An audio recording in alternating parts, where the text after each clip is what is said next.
नमस्कार, मैं हूं करमवीर और आप देख रहे हैं फॉलो अप। पड़ोसी राज्य उत्तराखंड के हल्द्वानी में तनाव व्याप्त है अभी तक, और अपने यूपी के बरेली में भी कुछ ऐसा ही माहौल आज रहा।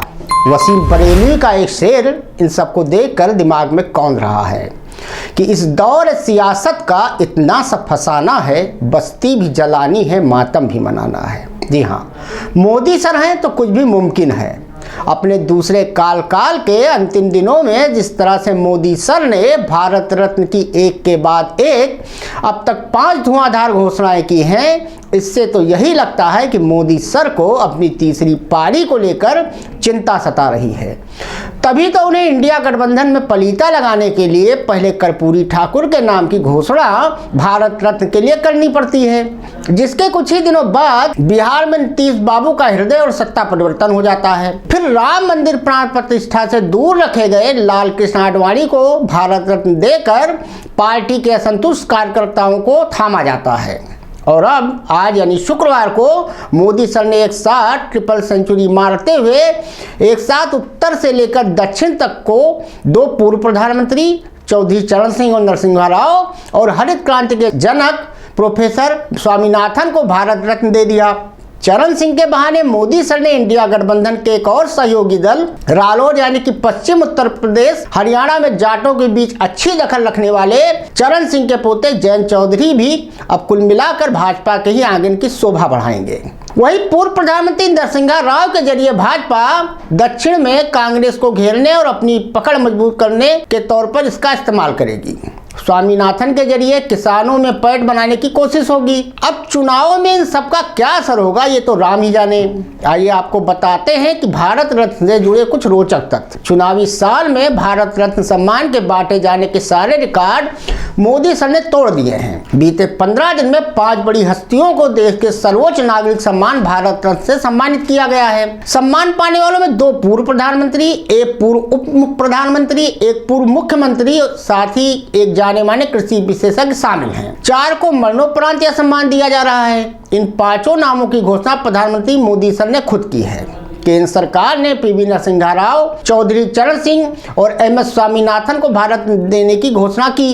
प्रधानमंत्री मोदी सर ने सोशल मीडिया पर इसकी जानकारी दी। इससे पहले लाल कृष्ण आडवाणी और कर्पूरी ठाकुर को भारत रत्न देने की घोषणा केंद्र सरकार ने ही की थी। एक साल में सबसे ज्यादा भारत रत्न सम्मान साल 1999 में दिए गए थे, जब 4 बड़ी हस्तियों को अटल बिहारी वाजपेयी सरकार ने यह सम्मान बांटे थे। खास बात यह है कि जिन लोगों को भारत रत्न देने की घोषणा की गई है उनमें 2 नेताओं का संबंध बाबरी मस्जिद राम मंदिर विवाद से है, तो वहीं 2 नेताओं का संबंध किसान और OBC समाज से है, जबकि MS स्वामीनाथन बड़े कृषि वैज्ञानिक रहे हैं। आइए जानते हैं कि भारत रत्न देने का नियम क्या है। भारत रत्न सम्मान एक कैटेगरी में एक साथ 3 से ज्यादा शख्सियतों को नहीं दिया जा सकता।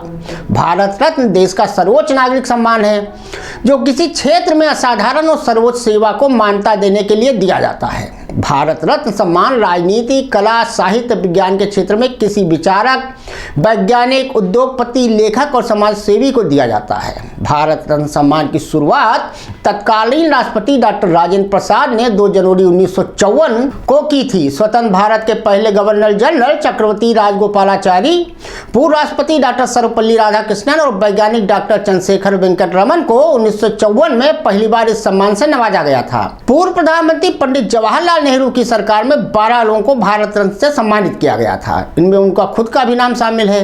वहीं इंदिरा गांधी की सरकार में 6 लोगों को भारत रत्न दिया गया। साल 2014 में मोदी सर देश के प्रधानमंत्री बने।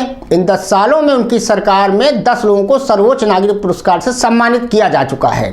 साल 2015 में पूर्व प्रधानमंत्री अटल बिहारी वाजपेयी, बनारस हिंदू विश्वविद्यालय के संस्थापक पंडित मदन मोहन मालवीय को भारत रत्न दिया गया। फिर 2019 में कांग्रेस के दिग्गज नेता पूर्व राष्ट्रपति प्रणब मुखर्जी, सामाजिक कार्यकर्ता नानाजी देशमुख और असम के भारतीय पार्श्व गायक, गीतकार, संगीतकार, कवि और फिल्म निर्माता भूपेन हजारिका को भारत रत्न से नवाजा गया।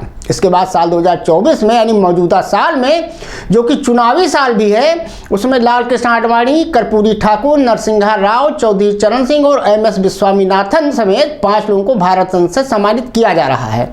अब चलते चलते जयंत चौधरी पर भी बात कर ली जाए। पूर्व प्रधानमंत्री चौधरी चरण सिंह को देश के सर्वोच्च नागरिक सम्मान भारत रत्न देने के ऐलान पर उनके पोते और RLD नेता जयंत चौधरी की प्रतिक्रिया भी सामने आई। जयंत चौधरी ने बड़े किसान नेता रहे चौधरी चरण सिंह भारत रत्न देने के सरकार के फैसले पर खुशी जताई है। इसके बाद आरएलडी प्रमुख ने एक प्रेस कॉन्फ्रेंस कर बड़ा ऐलान कर दिया। जयंत चौधरी से जब सवाल पूछा गया कि क्या भाजपा के साथ जाएंगे, इस पर उन्होंने कहा कि किस मुंह से इनकार करूं। उन्होंने ये भी कहा कि मेरे लिए भावुक और यादगार पल है। भारत के राष्ट्रपति और विशेष रूप से पीएम मोदी को मैं धन्यवाद देता हूं। देश की भावना इस फैसले से जुड़ी है। इससे पता चलता है कि पीएम मोदी देश की भावना को बखूबी समझते हैं।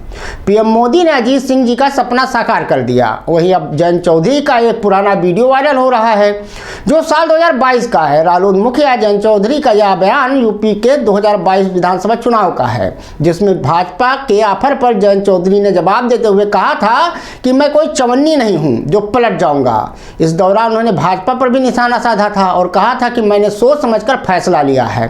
हालांकि अब फिर से उनका यह वीडियो सोशल मीडिया पर वायरल हो रहा है। चुनाव से जोड़कर दिए गए बयानों पर जयंत ने कहा कि अगर ये कांग्रेस का आधिकारिक बयान है तो ये छोटी बात है जिसकी मैं निंदा करता हूं। चवन्नी वाले बयान पर जयंत ने कहा कि मैं कोई ट्वीट डिलीट नहीं करूंगा। विपक्ष क्या कहता है इसे भूल जाना चाहिए। सरकार ने दिल जीता है, खरीदने की बात नहीं है। तो कुल मिलाकर सियासत में होता यह है कि किसी भी बयान की कोई वैल्यू नहीं होती है, आपके जवान की कोई वैल्यू नहीं होती। आप कभी कुछ कहिए और जब चाहिए तो पलटी मार जाइए। बस मौके पे आपको फ़ायदा होना चाहिए और आप संतुष्ट रहें और आप अपनी जनता को, आप अपने मतदाताओं को उससे रिझा पाएँ। तो कुल मिला के आज की जो सियासत है वो मौका परस्त है। धन्यवाद।